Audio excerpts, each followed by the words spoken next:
Hello. Today I'm going to read a speech in Speeches That Changed the World by F.W. deKlerk. He was the leader of South Africa who announced that that apartheid was over and released Mandela from prison. And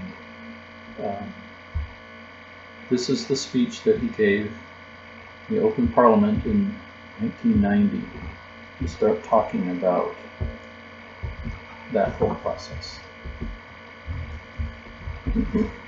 Mr. Speaker, members of Parliament, general elections on September 6, 1989 placed our country irrevocably on the road of drastic change.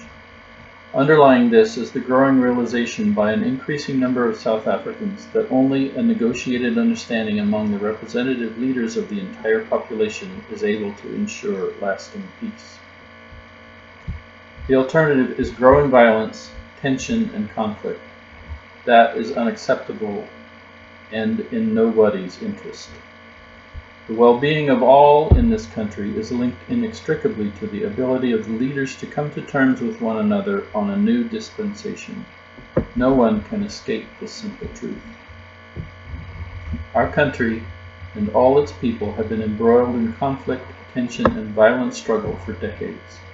It is time for us to break out of the cycle of violence and break through to peace and reconciliation. The silent majority is yearning for this. The youth deserve it. With the steps the government has taken, it has proven its good faith, and the table is laid for sensible leaders to begin talking about a new dispensation, to reach an understanding by way of dialogue, discussion. The agenda is open, and the overall aims to which we are aspiring should be acceptable to all reasonable South Africans. Among other things, those aims include a new democratic constitution, universal franchise, no domination, equality before an independent judiciary, the protection of minorities as well as of individual rights, freedom of religion, sound economy based on proven economic principles and private enterprise, dynamic programs directed at better education, health services, housing, and social conditions for all.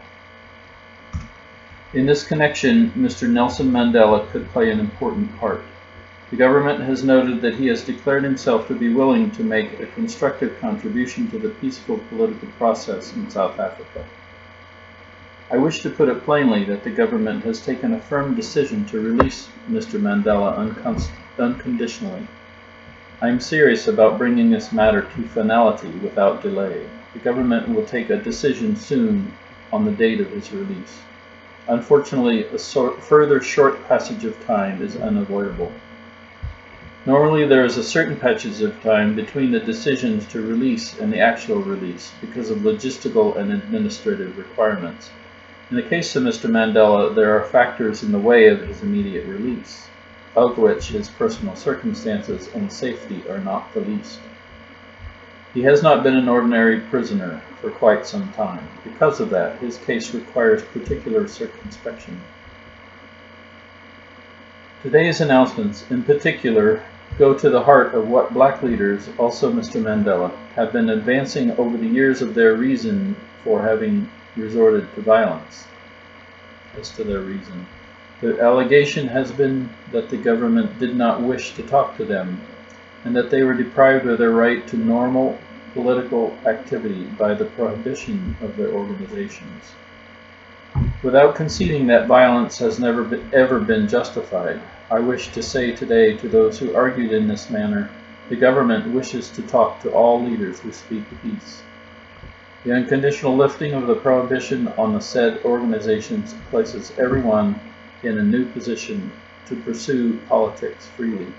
The justification for violence, which has always been advanced, no longer exists.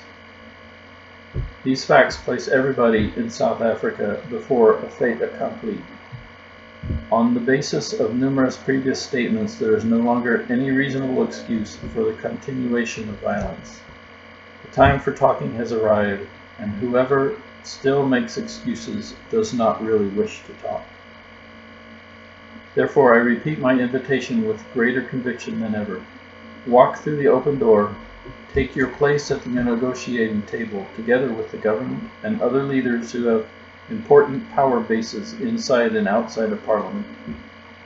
Henceforth, everybody's political points of view will be tested against their realism, their workability, and their fairness. The time for negotiation has arrived.